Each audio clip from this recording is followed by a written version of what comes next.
축복합니다. 오늘 말씀으로 돌아와서 오늘 여호수아 17장으로 넘어가면서 스스로 개척하라, 그리고 오늘 부제가 있는데 불평에서 사명으로 라는 제목으로 말씀 나누기를 원합니다. 이제 여호수아가 전쟁 이후에 땅 분배 과정을 거치면서 이제 땅 분배에 있어서는 우리가 이제 장별로 말씀을 보고 있습니다.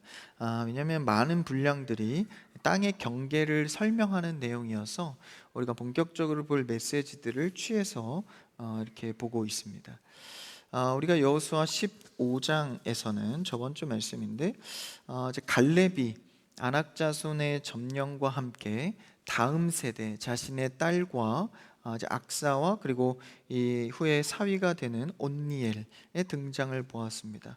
그래서 다음 세대에 대한 묵상을 우리가 보았는데 85세라는 노장에도 불구하고 갈렙이 하나님의 언약을 믿고 험한 산지 헤브론을 이 산지를 내게 주소서라는 말씀으로 직접 정복하는, 그 나이에도 신앙의 삶을 놓지 않았던, 그래서 먼저 신앙의 본을 보였던 모습을 통해서 다음 세대인 딸 악사와 그의 남편 온니엘이 그 몫으로 다음 신앙의 이 자녀 세대의 반응, 메마른 사막 땅에서도 절망하지 않고 본인의 샘물을 구하면서 이제 스스로 신앙을 개척해 갔던 모습을 보았습니다. 스스로 하나님 안에서 자기의 신앙을 개척해 갔다. 오늘 말씀의 제목처럼 스스로 개척하라. 그러니까 오늘 16장 17장의 내용과 이 주제가 맞닿아 있습니다. 그래서 진정한 신앙의 명문가는 혈통적인 계승만을 이야기하는 것이 아니라 다음 세대의 하나님의 인격적인 독대를 통하여서 인간적인 책임과 하나님의 은혜, 이 두 가지를 균형 있게 살아가는 것을 보았습니다. 그리고 이제 16장으로 오늘 말씀에서 넘어오면서 이제 요셉 자손의 지파를 보게 됩니다. 요셉 지파라고 명명하지 않고 후에 이제 요셉 지파는 두 갈래로 갈라지는데 요셉의 자손인 에브라임과 므낫세 지파로 나눠집니다. 오늘 본문의 내용이 그것입니다. 그 요셉의 아들들 에브라임 지파와 므낫세 지파의 땅 분배에 대한 이야기를 다루고 있습니다. 16장에서는 이제 에브라임 지파의 경계를 말해주고 또한 에브라임 지파가 이 가나안 족속 안으로 들어가서 살 때, 땅 분배에 들어가서 살 때 사실 그 땅들의 이 남아있는 지역들을 점령해 가야 되는데 그들을 온전히 쫓아내지 않고 합리적으로 그들의 종을 삼아서 거주하게 했습니다. 어찌 보면 좀 찝찝한 타협을 해서 그 땅을 거주하게 되는 것이죠. 그게 16장에 나오는 내용입니다. 겉보기에는 노동력을 얻어서 경제적 이득도 취하고 하나님의 말씀 가나안 땅을 정착하는 것도 이 두 가지를 잡아서 합리적인 선택으로 보이지만 이 정신이 나중에 17장에 와서 이 므낫세에게도 이 요셉 자손의 지파의 정신이 되기도 합니다. 그리고 더 후에는 여호수아 다음 말씀인 사사기 시대 때도 이 정신이 흘러 들어가게 되는 것이죠.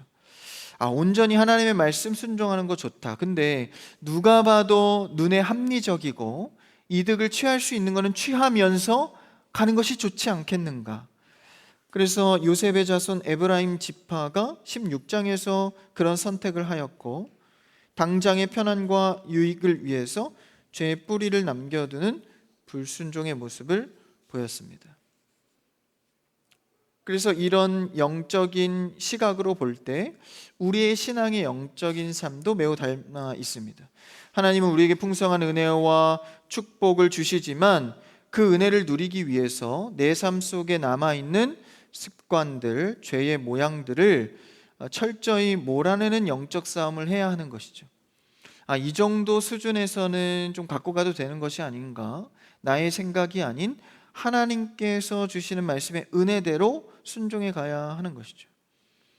당장의 유익과 편의와 합리성을 위해서 에브라임 지파가 이 정도쯤이야 남겨놓은 이 영적인 이 마음들, 게셀 족속이었는데 결국 그것이 나중에 신앙을 뒤흔드는 걸림돌이 되기도 하였습니다.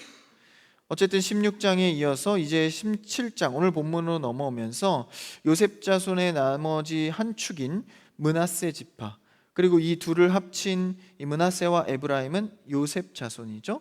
그 요셉 자손의 이제 땅 분배에 대한 어떤 스토리를 하나 전해주게 됩니다. 그래서 그들의 주장과 또 여호수아의 명쾌한 영적 솔루션을 담고 있는 것이 17장의 내용입니다. 오늘 본문 이전의 내용이 이제 므낫세 지파가 이미 동쪽의 한 지파의 므낫세 반절 지파라고 하죠. 동쪽의 요단강 건너기 전에 한 구역을 담당해서 땅을 받았고, 그리고 남은 반 지파는 지금 요단강을 건너온 이 원래 본영 지역인 이제 가나안 땅의 서쪽 지역을 말합니다.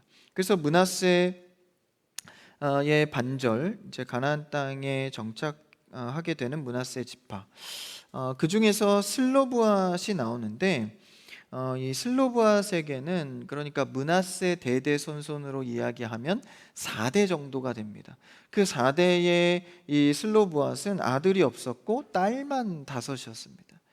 므낫세 지파 중에 자손의 슬로브앗에게 아들이 없었다는 것은 그에게 줄 기업의 땅이 없었다는 것이죠.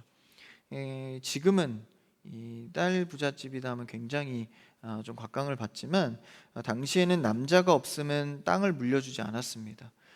그러니까 그 관례대로 그들에게는 땅을 물려주지 못했지만 그 딸들이 모세 시절의 약속을 받았던 민수기 말씀을 거론하면서 그 법령의 근거로 당당하게 딸이지만 우리 자신들의 목도 주십시오라고 요구를 하죠. 그게 이제 17장 초반에 나온 내용인데, 여호수아는 이를 받아들여서 여인들에게도 정당한 땅을 분배해 줍니다. 그러니까 므낫세 지파의 이 슬로브아 자손들의 딸들이 이 근거로, 말씀을 근거로 땅을 분배받게 되죠. 이 정당한 말씀의 뜻에 맞아서 여호수아의 마음에도 합당했고, 그렇기 때문에 땅을 분배해 주었습니다.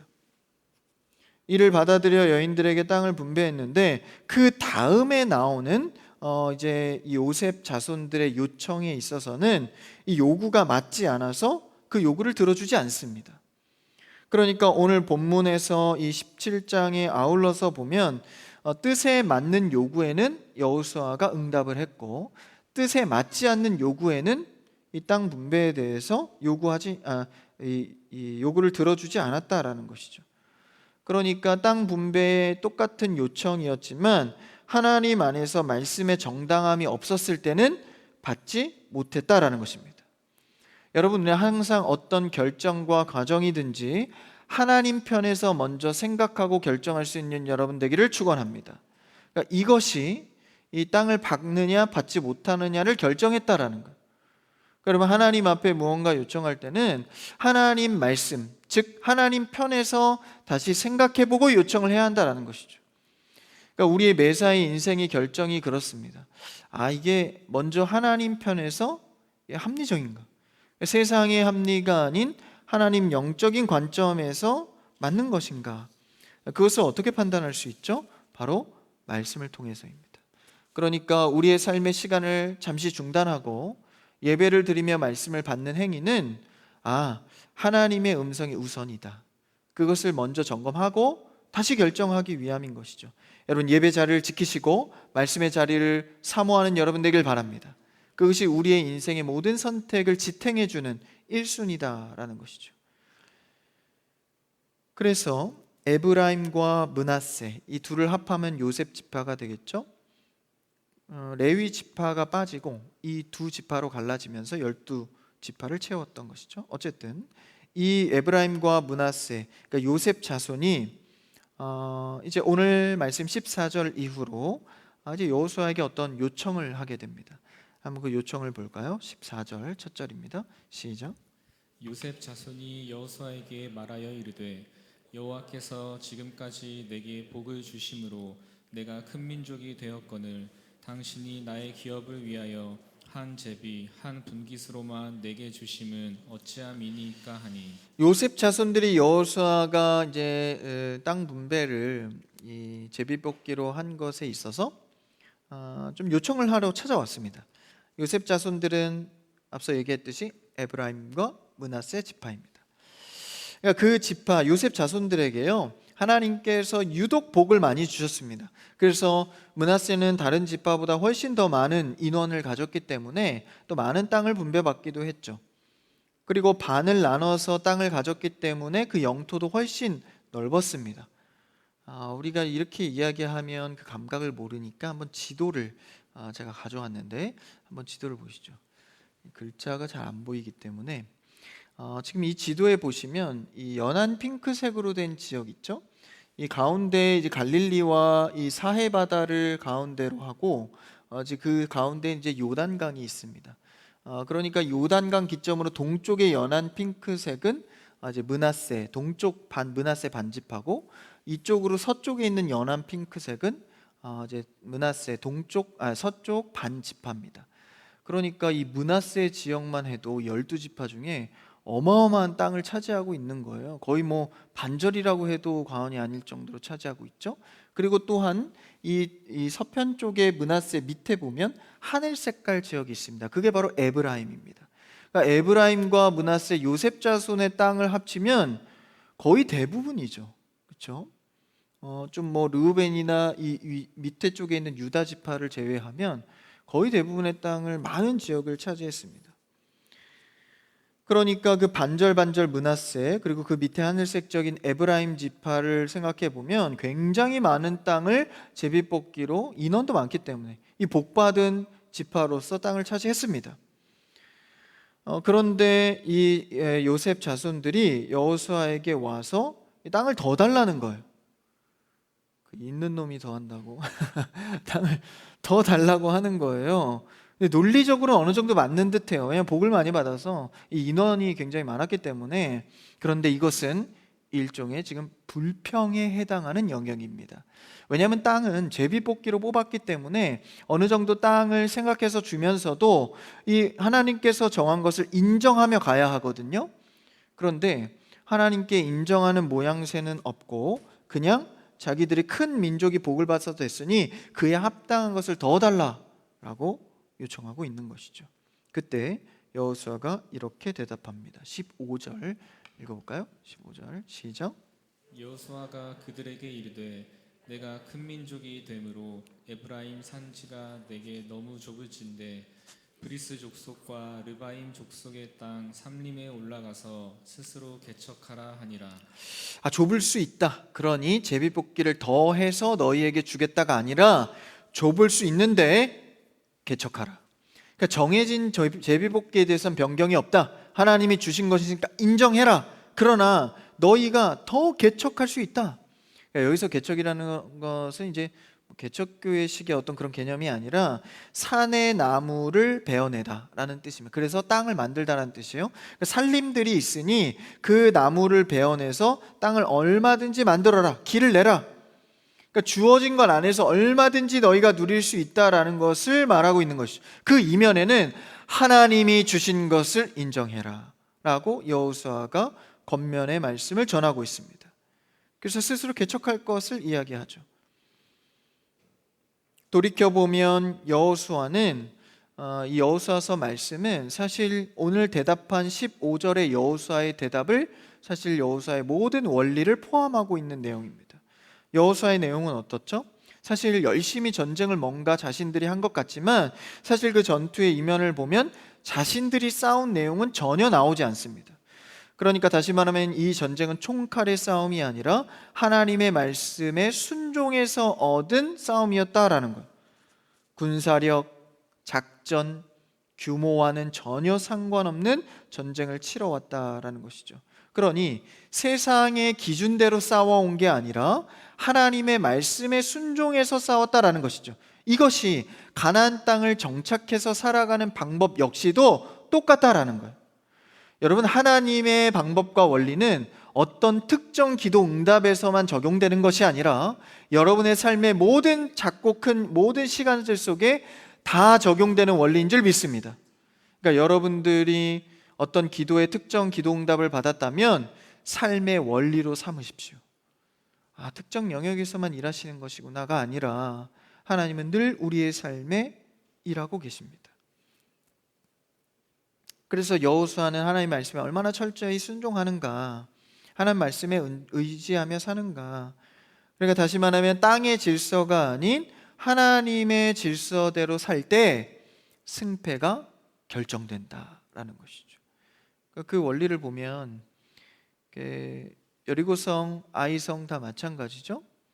그냥 뭐 7바퀴 이 성을 돌면서 소리 와 한번 지르고 승리했잖아요. 그런데 세상의 기준대로 본다면 이게 될까? 이게 예배만 드려서 내 삶이 진짜 축복을 받을까? 하나님의 음성만 쫓아간다고 이게 될까? 이게 시각적으로나 감각적으로는 보여지지 않는 거예요. 그러니까 여기에 비밀이 있습니다. 하나님의 일들은요, 세상의 기준대로 확인해져 가면서 되는 게 아니라는 거예요. 그러니까 자꾸 우리의 육신적인 생각은 의심이 들죠. 사실 그때가 기회입니다. 보이지 않는 것에 끝까지 믿고 가보자. 그래서 여호수아를 보면서 우리가 주목해야 할 원리가 바로 그것인 것이죠. 요셉 지파는 자신들의 말로도 14절에 우리는 큰 복을 누렸다라고 말했음에도 불구하고 세상의 원리대로, 우리 민족이 많으니 많이 달라, 세상의 원리대로 말하고 있습니다. 그러니까 그 기여도나 세력에 따라서 지분을 요구하는 것은 세상의 전형적인 비즈니스 마인드로 여호수아를 찾아왔다라는 것이죠. 이것이 합리적이고 이성적인 영토와 복에 대해서 요구를 하고 있는 것입니다. 여러분, 어쩌면 우리도 하나님께 은혜로 받았다는 첫 사랑과 첫 은혜를 잊어버리고 내 기여도나 하나님 앞에서의 육신적인 복의 기준으로 다가가고 있는지 모릅니다. 이번에 삼성 노조 갈등으로 굉장히 많은 또 이슈들이 있었는데 여러 의견들과 여론들이 있지만 우리들은 성도로서 한번 생각을 해봐야 합니다. 성도로서 어떤 반응과 생각과 응답을 해야 할지. 흥미로운 것은 여호수아 자신도요, 요셉 지파 에브라임 출신이었다라는 거예요. 즉 지도자의 혈연 관계를 이용해서 여러 가지 지연 찬스나 인맥을 쉽게 이권을 얻을 수도 있겠죠. 그러니까 이들은 하나님이 주신 복을 세상적인 권리 주장으로 바꾸어 버렸습니다. 은혜를 기득권으로 착각한 것이죠. 여러분, 은혜로 받은 것을 세상적 가치 기준으로 판단하지 않는 여러분 되길 바랍니다. 그렇다면 작게 받았어도 하나님이 주신 것이면 큰 복입니다. 많이 받았어도 세상 기준으로만 생각한다면 그것은 하나님께서 많이 준 복이 아닐 수 있다라는 것이죠. 그러니 여호수아가 너희에게 준 것은 크다. 그러니까 직접 개척해서 길을 내고 걷어내고 마련할 수 있다라고 이야기하죠. 여호수아 말이요 15절에 보면 네가 큰 민족이 됐다. 큰 민족이 된 것이 사실이다. 그러니까 14절에 자신들이 큰 민족이라고 말했던 그 단어를 차용해서 15절에 말하고 있죠. 그러니까 너희가 말한 큰 민족을 자부한다면 육신적인 큰 민족, 덩치가 커진 민족이 아니다. 하나님의 복을 많이 받았다는 것은 충분히 니네가 그것으로 살아갈 수 있다라는 것을 말하고 있는 것이죠. 여러분, 하나님께서 주신 큰 복이 있다면 책임의 크기도 같이 동반됩니다.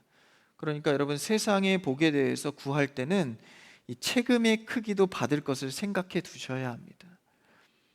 그러니까 하나님께서 단순히 육신의 복을 부어준 것으로 우리의 인생 행복하게 끝내는 것이 아니라 하나님의 일에 대한 책임의 크기도 있다라는 거예요. 받은 것이 많다면 사명과 책임도 반드시 따라옵니다.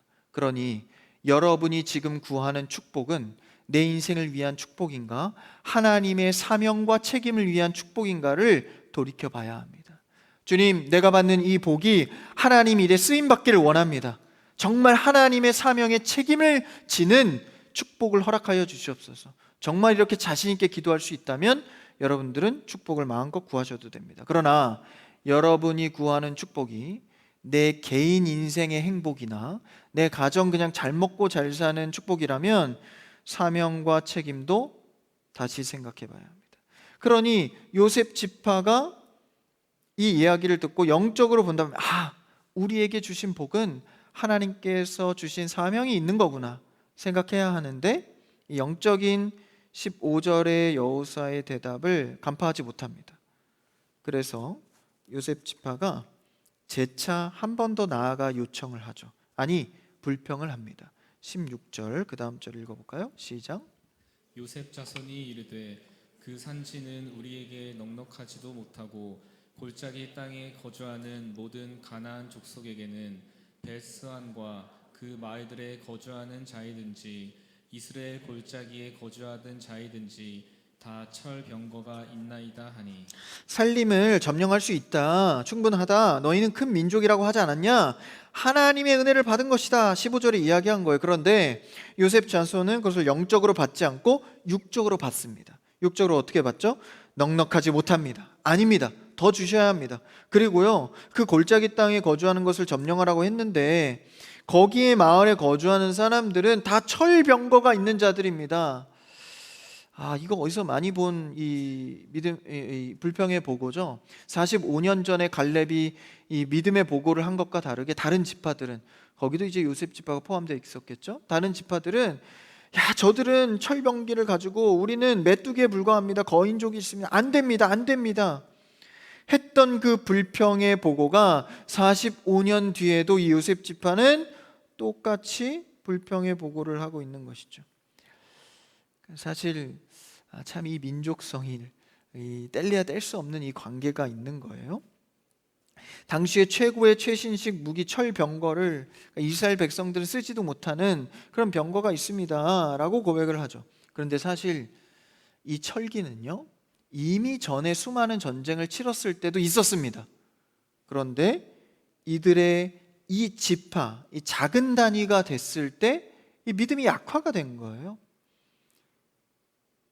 그래서 영토도 좁고 강한 군사력 앞에 우리가 어떻게 할 수 있겠습니까? 그러니까 다른 땅을 좀 더 주십시오 라는 것을 더 심화시켜서 이야기하는 것이죠. 그러니까 마치 방금 전 우리가 저번 주에 본 15장의 말씀처럼 갈렙이 그렇게 믿음으로 나아갔던 것과는 확연한 차이를 보입니다. 15절의 답변을 영적으로 듣지 못했기 때문에 계속 육적인 대답, 요청만 하고 있는 것이죠. 여러분, 하나님께서 우리에게 부어주실 때 육신적인 것이 채워지지 않았더라도 영적인 것을 바로 보고 믿음으로 받을 수 있는 여러분 되기를 축원합니다. 어쩌면 우리에게 영적으로 이미 응답이 온 줄도 모릅니다. 그런데 육신적인 것이 채워지지 않았다고 해서 이것을 자꾸 요청하는 것은 하나님의 것을 보지 못하는 것이죠. 보이는 가치도 중요하지만 진짜 능력은 보이지 않는 가치를 볼 수 있어야 합니다. 그런데 지금 요셉 자손들을 그것을 보지 못하고 오히려 더 두려워지는 거예요. 철병거가 있으니 주십시오 좀, 이렇게 얘기를 하죠. 그때 이 내용을 받아서 여호수아가 다시 한번 하늘의 원리를 설명해 줍니다. 17절을 읽어볼까요? 17절 시작. 여호수아가 다시 요셉의 족속 곧 에브라임과 므낫세에게 말하여 이르되 너는 큰 민족이요 큰 권능이 있은즉 한 분깃만 가질 것이 아니라, 17절에 주목할 것이 다시 말하여 이르되, 그러니까 다시 말할 필요가 있었다는 것은 육적인 것으로 알아들었으니 영적인 것으로 다시 재차 이야기를 합니다. 조금 더 강한 어조로 말하죠. 너희는 큰 민족이다, 큰 권능이 있다, 그러니까 한 분깃만 가질 것이 충분하다, 그 인원에 맞게 할당된 것이다 말하고 있는 것이죠. 그 산지를 올라가서, 그리고 18절에 뭐라고 말합니까? 18절도 읽어볼까요? 시작. 그 산지도 내 것이 되리니 비록 삼림이라도 내가 개척하라. 그 끝까지 내 것이 되리라. 가나안 족속이 비록 철병거를 가졌고 강할지라도 내가 능히 그를 쫓아내리라 하였더라. 여호수아의 보이지 않는 시각은 굉장히 담대했습니다. 마치 뭔가를 보고 있는 자처럼 말하고 있죠. 아무리 철병거가 강할지라도 너희가 능히 충분하게 쫓아낼 수 있다, 그러니 산지에 올라가 스스로 개척하라 라고 말합니다. 믿음을 가진 자로서 무엇이 큰 민족이고 무엇이 큰 권능입니까? 세상 앞에 철병거를 가져야 큰 민족이고 큰 권능입니까? 그렇지 않습니다. 여호수아는 환경을 바꾸어 주는 대신에 너희의 믿음의 크기를 키우라고 요구하고 있습니다. 여러분, 우리는 먼저 하나님 앞에 환경을 고쳐달라는 기도보다는 주님, 나의 믿음의 크기를 키워 주십시오. 이 환경을 덮을 수 있고 감당할 수 있는 믿음의 실력을 허락하여 주시옵소서. 세상은 좋은 환경을 선점하려고 싸우지만 믿음의 사람은 하나님의 약속이 무엇인지를 듣기를 원합니다. 그래서 그 말씀대로 이행하며 환경을 오히려 변화시키는 사람이 되는 것이죠. 여러분, 여러분의 삶의 환경 속에서 얼마나 믿음으로 살아가고 계십니까? 여러분, 우리가 우선되어야 할 것은 하나님이 보여주실 것을 믿고 믿음으로 살아가는 태도입니다. 그래서 우리가 참 기도를 하면서도 의심이 많이 들 때가 있어요. 저도 기도를 하다 보면 이 은혜를 많이 주셔서 막 믿음이 강하게 확신을 하고 기도가 있는가 하는 반면에 이제 내 마음에 조금 이게 불안해하면서 하는 기도가 있습니다. 그럴 때는 여실히 응답이 내 마음의 평강의 크기가 다릅니다. 믿음의 확신을 하고 한 기도는요, 이 마음 평강을 미리 주세요. 그래서 기도할 때마다 확신이 들죠. 그런데 의심이 드는 이 확신이 없는 기도는 평강이 자꾸 사라집니다. 여러분, 이 밤 기도할 때 믿음을 가지고 기도하며 평강을 누리시는 여러분 되기를 축원합니다. 그러니까 자신들이 큰 민족이라고 고백은 해놓고 이제 그 믿음을 갖지 못했던 것이죠. 믿음을 키우지 못하면 이 요셉 자손들처럼 계속 환경 탓을 합니다. 지금 이 골짜기에 거주하는 자들은 철병거가 있습니다. 뭐 전에는 없었나요? 전에도 있었죠. 뭔가 더 필요합니다. 뭔가 더 달라고 요구하고 있는 것이죠. 그러나 여호수아는 명확히 영적으로 알았습니다. 너희에게 지금 필요한 것은 땅의 크기가 아니라 믿음의 크기다. 정말 그들에게 땅을 더 주면 믿음으로 잘 살아갔을까요? 아니요. 또 다른 불평을 찾아냈을 것입니다. 환경 탓, 조건 탓. 여호수아는 이것을 멈추라는 것입니다. 그러면서 스스로 개척하라. 이것은 맨 땅에 헤딩하라는 얘기가 아니라 하나님이 이미 너희를 큰 민족으로 만들어준 증거가 있지 않냐? 네 안에 내재된 이 믿음의 증거를 보면서 하나님의 능력을 믿고 움직여봐라. 주실 것이다 말하고 있는 것입니다. 우리는 기도만 하면서 감나무 밑에서 감이 떨어질 것처럼 기다리는 종교적 게으름으로 살아가고 있는지도 모릅니다. 그러니 기도했으면 담대하게 믿고 움직이시는 여러분 되기를 바랍니다. 믿음으로 사십시오. 말씀에 받은 은혜대로 결정하십시오. 세상의 기준을 내려놓고 말씀의 믿음으로 살아가는 여러분 되기를 바랍니다. 18절에 그렇게 말하는 거예요. 한 번 더 18절을 믿음으로 읽어볼까요? 시작. 그 산지도 내 것이 되리니 비록 삼림이라도 내가 개척하라. 그 끝까지 내 것이 되리라. 가나안 족속이 비록 철병거를 가졌고 강할지라도 내가 능히 그를 쫓아내리라 하였더라. 세상의 원리대로 보면 게임이 안 되죠. 맨몸과 가까운 그 요셉의 자손들과 철병거들, 게임이 안 됩니다. 하지만 영적인 눈과 원리로 보면 철병거가 돈이, 권력이, 두려움이, 장애물이 안 된다라는 거. 아무리 가로막고 있어도 하나님의 약속을 믿고 나아가면, 개척하면 결국 그들이 무너진다라는 것이죠. 그것을 위해서 큰 민족으로 너희에게 복되게 했다라는 것입니다. 여러분 기억하십시오. 하나님의 말씀을 믿고 개척한 만큼 내 영토가 됩니다. 믿음으로 행한 만큼 내 것이 된다라는 것이죠. 이미 가나안 땅은 하나님께서 약속으로 주셨습니다. 그 실체가 내 것이 되는 것은 이제 믿음으로 발걸음을 옮기는 과정입니다. 영적인 성장과 성숙은 거저주는 것이 아니라 내 삶에 나아가 발을 딛고 숲을 베어내고 철병거와 맞서 싸울 때 하나님의 은혜가 임하여집니다. 해 나가지는 것이죠. 그러니까 환경 탓, 현실의 문제 중요합니다. 그런데 이것에 너무 빠져 있으면 하나님의 크심을 보지 못하는 성도가 될 수 있다라는 것이죠. 자신의 경험한 자신의 환경에 주눅들지 말고 내게 아버지가 되시며 큰 민족과 큰 은혜를 주신 크신 하나님을 볼 수 있어야 합니다. 그래서 여러분 자신에게 물어보세요. 내가 지금까지 하나님의 어떤 은혜로 여기까지 왔지? 이거 물어보셔야 됩니다.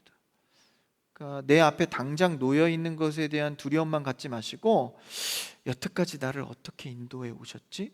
내가 받은 은혜는 어느 정도 되지? 여러분 어떤 삶의 크기보다 하나님이 크신 줄 믿습니다. 어떤 것보다 하나님이 크신 거예요? 자신을 자꾸 물어봐야 돼요. 보이지 않는 우주적인 관점에서 하나님의 신실하심을 보고 느끼며 따를 줄 알아야 됩니다. 여러분 말씀이 현실이 되는 여러분 되기를 축원합니다.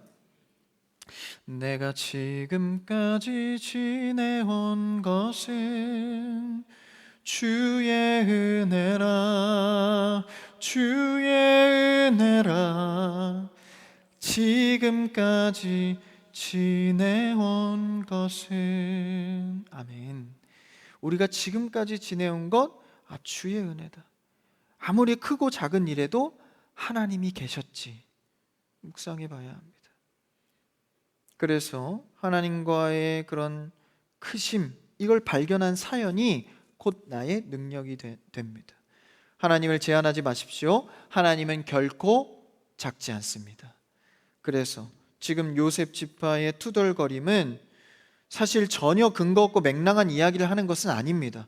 그러나 이것이 기준이 되어서는 안 된다라는 것이죠. 이런 합리적인 것들이 기준이 되어서 전진하지 못하게 했다라는 거예요. 여러분 세상의 기준을 염두는 하시되 기준이 되지 마십시오. 기준은 오직 하나님의 말씀입니다. 하나님의 말씀에 내가 어떤 은혜를 받았지? 내가 어떤 응답을 받고 살아왔지? 돌이켜 생각해 봐야 합니다. 그래서 이 말씀을 통해서 다시 한번 여호수아의 원리를 상기해 봐야 하는 것이죠. 여호수아 1장 8절 여호수아 말씀의 원리입니다. 읽어볼까요? 시작.